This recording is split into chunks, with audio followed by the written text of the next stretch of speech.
آج ایک ایسا وظیفہ بتانے جا رہا ہوں جس سے انشاءاللہ عز و جل نبی پاک علیہ الصلوۃ والسلام کی زیارت کا شرف حاصل ہو سکتا ہے۔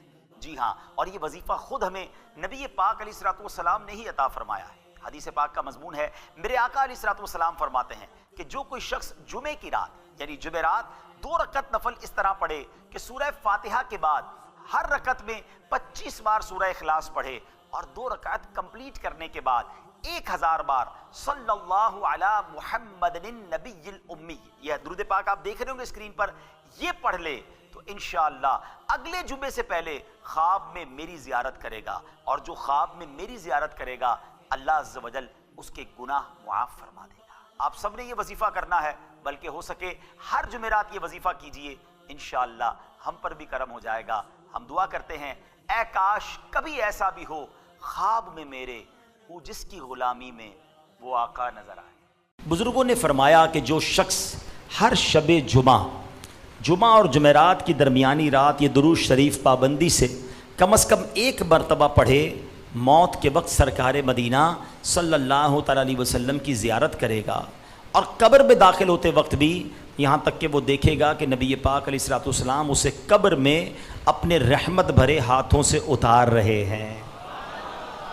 آئیے مل کر پڑھ لیں، اللہم صلی وسلم وبارک علی سیدنا محمد النبی الامی الحبیب العالی القدر العظیم الجاہ وعلا آلہ وصحبہ وسلم۔ حضرت انس رضی اللہ تعالیٰ عنہ سے روایت ہے کہ تاجدار مدینہ صلی اللہ تعالیٰ علیہ وسلم نے فرمایا جو شخص یہ درود پاک پڑھے اگر کھڑا تھا تو بیٹھنے سے پہلے اور بیٹھا تھا تو کھڑے ہونے سے پہلے اس کے گناہ معاف کر دیے جائیں گے۔ مل کر پڑھ لیجئے، اللہم صلی علی سیدنا و مولانا محمد وعلی آلہ وسلم۔ جو یہ درود پاک پڑھتا ہے اس پر رحمت کے 70 دروازے کھول دیے جاتے ہیں۔ آپ بھی پڑھ لیجئے، صلی اللہ علی محمد۔ علامہ احمد ساوی رحمۃ اللہ تعالی علیہ بعض بزرگوں سے نقل کرتے ہیں اس درود شریف کو ایک بار پڑھنے سے 6 لاکھ درود شریف پڑھنے کا ثواب حاصل ہوتا ہے۔ مل کر پڑھ لیں، اللہم صلی علی سیدنا محمد عدد ما فی علم اللہ صلاۃ دائمۃ بدوام ملک اللہ۔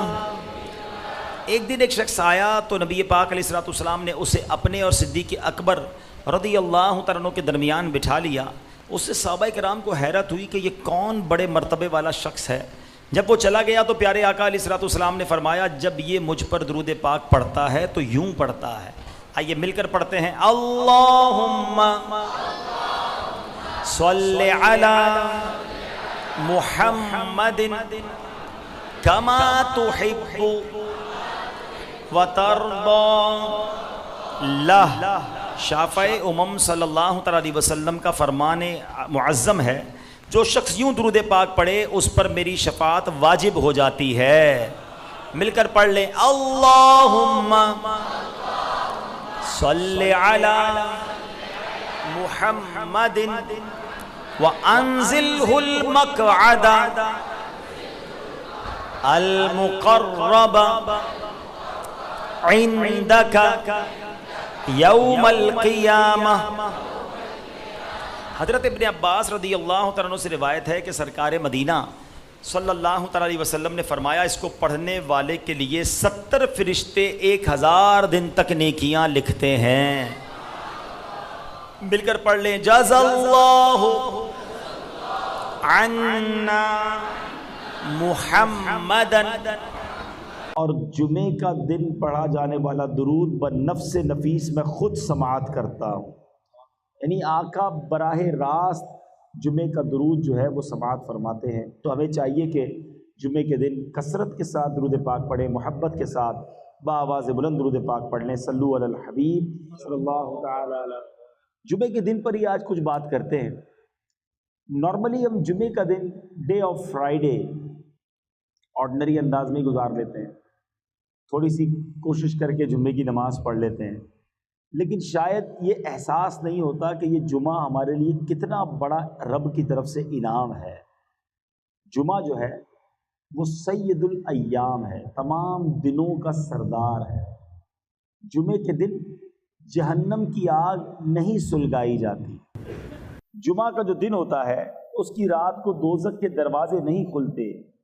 جمعے کے دن کو بروز قیامت دلہن کی طرح اٹھایا جائے گا. جو مسلمان جمعے کے روز انتقال کر جائے وہ شہید کا رتبہ پاتا ہے اور عذاب قبر سے محفوظ رہتا ہے. اور سبحان اللہ، جمعے کی ایک نیکی 70 نیکیوں کے برابر ہے. اسی لیے جب جمعے کے دن حج آتا ہے نا تو اس کو حج اکبر کہتے ہیں، کیونکہ حج بھی 70 حج کے برابر ہو جاتا ہے. ایسی کوئی اسکیم آ جائے، ایسا کوئی معاملہ ہو جائے کہ یار فلاں دنوں کے لیے کوئی اسکیم ہے، یہ کام کرو گے تو پیسے ڈبل ہو جائیں گے. فلاں ملک میں ٹیکس کم ہو گیا تو وہاں سے گاڑی منگوا لو. فلاں ملک میں نیا ماڈل آیا ہے تو ادھر کوشش کرو تو زیادہ پیسے بچ جائیں گے. ہم کاروبار میں جہاں جب پروفٹ نظر آتا ہے ادھر کوشش زیادہ کرتے ہیں. کئی کلومیٹر دور جا کر بھی اگر کسی اسٹور پر سیل لگی ہوئی ہو کہ 50% ڈسکاؤنٹ ملتا ہے تو ہم ادھر جا کے لیتے ہیں، یار فائدہ ہے.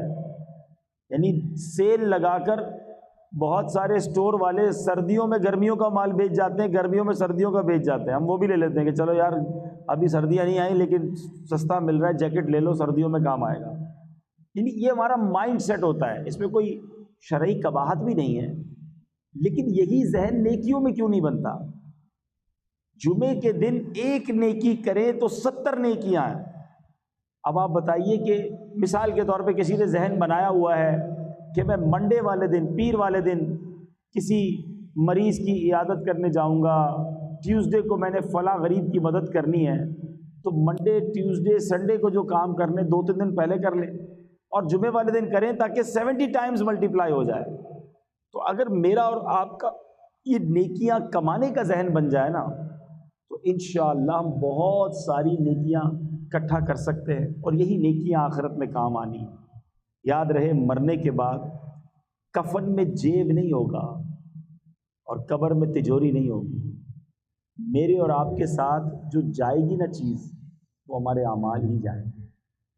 یہ ہمارا سارا سرمایہ، سارے ہمارے ویزے، پاسپورٹ، ہماری جو بھی دنیا ہے وہ یہی رہ جائے گی.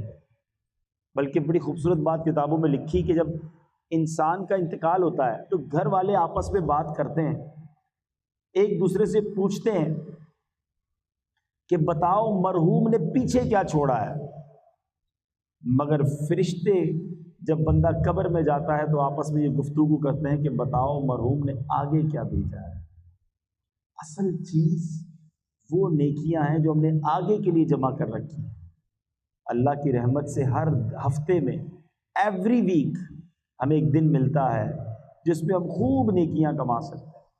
ہمارے بزرگان دین ہر جمعے تلاش کر کر کے نیکیاں کرتے تھے. ہمیں بھی یہ ذہن بنانا چاہیے اور جمعے کے دن کی اہمیت کا اندازہ اس بات سے لگائیں کہ اس دن کی اہمیت اتنی ہے کہ اللہ تعالیٰ نے اس دن کی فضیلت بیان کرنے کے لیے قرآن میں ایک پوری سورت سورہ جمعہ کے نام سے نازل فرمائی ہے. ایک پوری سورت کا نام ہی سورہ جمعہ ہے اور اس میں ارشاد باری ہوتا ہے. اس کا ترجمہ کیا ہے؟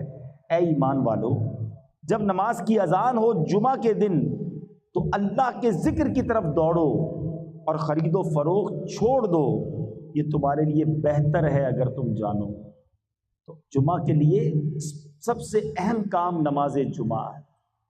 کہ حدیث پاک کا مضمون ہے کہ جمعہ کے دن جو سب سے پہلے آتے ہیں وہ ایسے ہیں جیسے جنہوں نے اللہ کی راہ میں اونٹ صدقہ کیا ہو. یعنی آپ سوچیں کہ ہر جمعے اونٹ قربان کرنا آسان تو نہیں ہے، لیکن ہر جمعے آپ اونٹ صدقہ کرنے کا ثواب کما سکتے ہیں جو سب سے پہلے آتے ہیں۔ اس کے بعد آنے والے ایسا ہے جیسا اس نے گائے صدقہ کی ہو، اس کے بعد آنے والا ایسا ہے نبی پاک فرماتے جیسے بکری صدقہ کی ہو، اس کے بعد آنے والا ایسا ہے جیسے مرغی صدقہ کی ہو، اس کے بعد آنے والا ایسا ہے جیسے انڈا صدقہ کیا ہو، یعنی ثواب کم ہوتا جائے گا۔ تو ہمیں کیا کرنا چاہیے کہ کام کاج چھوڑ کر اہتمام کے ساتھ جمعے کے دن جلدی مسجد میں آ جائیں، اور ماشاءاللہ اس سے ایک اور فائدہ یہ بھی ہوگا کہ جو بیان ہو رہا ہوگا وہ بھی سننے کو ملے گا، علم دین بھی ملے گا، اور راہ خدا میں اونٹ صدقہ کرنے کا ثواب بھی مل جائے گا۔ تو جمعے کے دن کی تیاری ہونی چاہیے۔ اچھا، اسی طرح جمعے کے دن جہاں نیکیاں 70 بار ملٹیپلائی ہو جاتی ہیں نا، اور یہ اللہ کی شان ہے کہ اس دن کا مرتبہ بہت بڑا ہے، تو پھر گناہ بھی ملٹیپلائی بائی 70 ہو جاتا ہے۔ جمعے کے دن گناہ سے بچنا ہے، عام دنوں میں بھی بچنا ہے مگر جمعے کے دن زیادہ بچنا ہے۔ یعنی مثال کے طور پہ اگر کوئی شخص رمضان میں گناہ کرتا ہے تو ہم کیا کہتے ہیں، یار رمضان کے مہینے میں گناہ کر رہے ہو، یہ تو نیکیاں کمانے کا مہینہ ہے۔ مکہ شریف میں جا کر ایک نیکی 1,00,000 نیکی کے برابر ہے، مگر ادھر گناہ بھی 1,00,000 کے برابر ہے۔ جس چیز کی تعظیم زیادہ ہوگی نا، اس گھڑی میں، اس مقام میں، اس مہینے میں گناہ بھی زیادہ ناپسندیدہ ہوگا، اس کی سزا بھی زیادہ ہوگی۔ تو جمعے کے دن بالکل آپ نے اپنے آپ کو گناہ سے بچائے رکھنا ہے کہ کہیں ایسا نہ ہو کہ عبادت تو نہ کر سکے اور الٹا گناہ گار ہو جائیں، ہمارے گناہوں کا میٹر چلتا رہے۔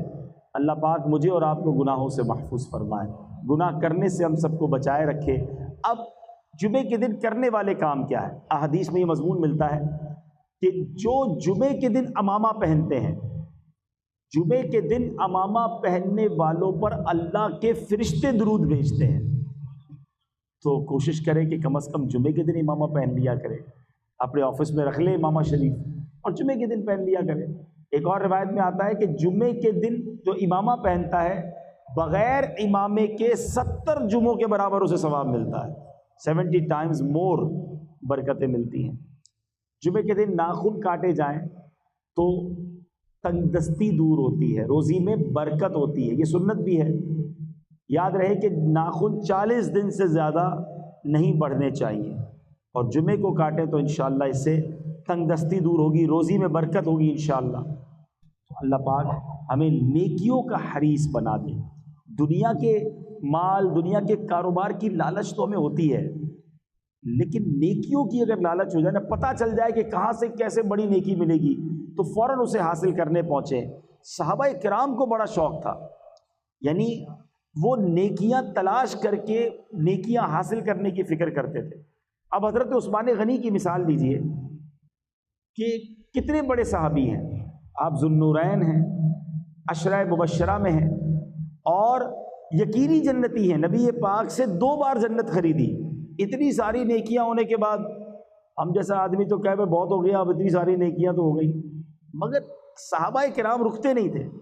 ایک بار نبی پاک علیہ الصلوۃ والسلام نے مدینے کے لوگوں کو پانی کی ضرورت تھی، تو جو کنواں والا شخص تھا اس سے کہا کہ یہ کنواں مجھے دے دو اور اس کنویں کے بدلے جنت میں کنواں لے لو۔ وہ شخص کہتا ہے حضور میرا یہی کاروبار ہے، میرا کام چلتا ہی اسی سے ہے، میں اسی پانی کو بیچ کر گھر والوں کا معاملہ کرتا ہوں۔ تو اس نے آفر کو قبول نہیں کیا۔ کسی طرح یہ خبر حضرت عثمان غنی کو پہنچ گئی۔ حضرت عثمان غنی نبی پاک علیہ الصلوۃ والسلام کی بارگاہ میں عرض کرتے ہیں کہ حضور وہ آفر میرے لیے بھی ہے، اگر میں وہ کنواں خرید کر مسلمانوں کے لیے وقف کر دوں تو کیا میرے لیے بھی جنت ہے، جنتی کنواں ملے گا؟ نبی پاک نے فرمایا اے عثمان یہ آفر یہ تمہارے لیے بھی ہے۔ حضرت عثمان نے وہ کنواں جس قیمت میں اس نے دیا خریدا اور مسلمانوں کے لیے وقف کر دیا۔ تو پتہ چلا کہ صحابہ کرام کو موقع ملتا، چانس ملتا کہ ادھر نیکی ہو سکتی ہے، وہ فوراً وہ نیکی کرنے کی کوشش کرتے تھے۔ ہم کاروبار کے لیے تو واقعی اتنے جس کو کہیں کہ ایگریسو ہیں کہ جیسے ہی موقع ملے کہ یہ کام کر لو ہم کر لیتے، اس ملک میں پہنچ جاؤ۔ اب دیکھیں نا اتنے سارے پاکستانی یہاں پہنچ گئے، میں دنیا میں جدھر جاتا ہوں ایسے ایسے ممالک ہیں وہاں بھی لوگ پہنچے ہوئے، موقع ملا، چانس ملا، دنیا نظر آئی، پہنچ گئے۔ لیکن کیا بالکل اسی طرح ہم آخرت کے لیے، نیکیوں کے لیے وقت نکالتے ہیں؟ بلکہ یہاں تو حال یہ ہے کہ 5 وقت نماز پڑھنے کے لیے وقت نہیں نکال پاتے. یہ درست نہیں ہے، یہ زندگی کا انداز اچھا نہیں ہے. مرنے کے بعد ہمارے اعمال ہی ہمارے کام آئیں گے. اور آج میں یہ چاہ رہا تھا کہ چونکہ جمعے پر ہی بات ہو رہی ہے تو آج جمعے کے خطبے پر بھی کچھ بات کی جائے. جمعہ کے خطبے میں ہم ایک اعلان بار بار سنتے ہیں، الا لا ایمان لمن لا محبت لا. کبھی میں آپ کو مشورہ بھی دوں گا کہ بچپن سے جمعے کا خطبہ ہم سن رہے ہیں، کئیوں کو تو یاد بھی ہو گیا ہوگا، مگر اس کا ترجمہ بھی تو کبھی پڑھ لیں کہ امام صاحب ہر جمعے خطبہ دیتے ہیں، اس میں کہتے کیا ہیں، فرماتے کیا ہیں، سناتے کیا ہیں. سنو اس کا مطلب کیا ہے. الا لا ایمان لمن لا محبت لا، سن لو اس کا ایمان نہیں ہے جس کے دل میں نبی پاک کی محبت نہیں ہے. عشق رسول کے بغیر ایمان کمپلیٹ نہیں ہے. محمد کی محبت دین حق کی شرط اول ہے، اسی میں ہو اگر خامی تو سب کچھ نامکمل ہے. تو محبت رسول یہ ہمارے ایمان کی جان ہے. مگر اب سوال یہ ہے کہ محبت ہونی کتنی چاہیے. محبت تو بہت ساروں سے ہوتی ہے، ماں باپ سے بھی ہوتی ہے، بھائی بہنوں سے بھی ہوتی ہے، بچوں سے بھی ہوتی ہے، بچوں کی امی سے ہوتی ہے، دوستوں سے ہوتی ہے، کاروبار سے ہوتی ہے. تو پیارے آقا سے بھی ہوگی؟ نہیں جناب. کتنی ہونی چاہیے یہ بھی نبی پاک نے خود بیان کیا. بخاری شریف کی حدیث ہے، میرے آقا فرماتے ہیں لا یؤمن احدکم حتی اکون احب الیہ من والدہ وولدہ والناس اجمعین. میرے آقا فرماتے تم میں سے کوئی اس وقت تک کامل مومن نہیں ہو سکتا جب تک میں اس کے نزدیک اس کی اولاد، اس کے والد اور تمام لوگوں سے زیادہ محبوب نہ ہو جاؤں. ٹاپ آف دا لسٹ، سب سے زیادہ نبی پاک سے محبت کرنی ہے. اور یہ ایمان کا تقاضا ہے. تم میں سے کوئی اس وقت تک کامل مومن نہیں ہو سکتا. تو یہ میلاد کا مہینہ پیارے آقا سے کنیکشن مزید مضبوط کرنے کا مہینہ ہے. لیکن اب سوال یہ ہے کہ ہم ہو سکتا ہے سارے لوگ کہیں کہ بھائی ہمیں بھی نبی پاک سے سب سے زیادہ محبت ہے. اگر یہ بات آپ کہتے ہیں، یہ دعویٰ آپ کرتے ہیں تو دلیل ہے کہ نہیں؟ کیونکہ صرف زبانی کہنے سے تو نہیں ہوگا نا. اگر واقعی کسی کو نبی پاک سے سب چیزوں سے زیادہ محبت ہے تو پھر پیارے آقا کی سنتوں پر عمل کہاں ہے؟ نبی پاک فرماتے ہیں جس نے میری سنت سے محبت کی اس نے مجھ سے محبت کی، اور جس نے مجھ سے محبت کی وہ میرے ساتھ جنت میں جائے گا. تو سنت کی اہمیت کتنی زیادہ ہے. اس کو میں آپ کو دنیاوی مثال کے ذریعے سمجھاؤں کہ اگر کوئی بیٹا آپ کو ملے، کوئی بچہ ملے اور وہ آپ کو کہے میں اپنے والد صاحب سے بڑی محبت کرتا ہوں، میں اپنے والد صاحب کا دیوانہ ہوں، اپنے والد صاحب پر میری جان قربان. آپ کہیں یار کمال ہے ماشاءاللہ، اپنے ابو سے کتنی محبت کرتا ہے. تھوڑے دنوں بعد اس کے والد صاحب سے ملاقات ہو اور آپ والد صاحب سے کہیں کہ آپ کا بیٹا آپ سے بڑی محبت کرتا ہے، آپ کی بڑی رسپیکٹ کرتا ہے، تو والد صاحب کہے ایک نمبر کا جھوٹا ہے، میری تو ایک بھی بات نہیں مانتا. تو آپ کیا کہیں گے؟ یار کمال ہے، میرے سامنے تو اتنی باتیں کر رہا تھا کہ ابو میرا سب کچھ، میرے والد ہیں اور میری جان میرے والد پر قربان. والد کہہ رہا ہے میری ایک بات نہیں مانتا. تو آپ کیا کہیں گے کہ جھوٹا دعویٰ تھا. اب اپنے بارے میں ہم سارے چیک کریں. ایک طرف تو ہمارا دعویٰ یہ ہے کہ نبی پاک پر ہماری جانیں قربان، ہم پیارے آقا کے بڑے عاشق ہیں. تو یہ عشق رسول نظر کیوں نہیں آتا؟ نہ چہرے پہ نظر آتا ہے، نہ لباس میں نظر آتا ہے، نہ باتوں میں نظر آتا ہے، نہ کاروبار میں نظر آتا ہے.